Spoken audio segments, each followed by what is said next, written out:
Ги поставија маските, капите и ракавиците и влегоа внатре каде што други не смеат да влезат.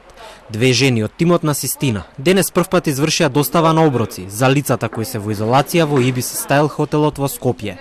На влезот во зградата ги чекаа 3 кутии, во 2 од нив сендвичи за изолираните, а во едната јогурт.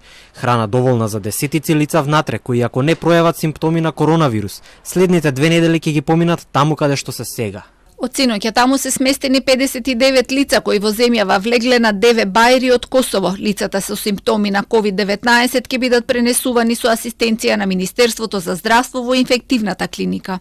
Освен Ибис Стайл на располагање е и хотелот Ибис Центар, информираат од Систина. Станува збор за вкупно 214 кревети каде што можат да бидат примени лицата кои државата ги става во карантин за да се спречи ширењето на вирусот. Од државниот буџет се финансираат и 3 оброци, 600 денари по лице. Внатре циркулираат и 16 вработени кои што доаѓаат на работа во различни смени, а 6 полицајци го обезбедуваат карантинот.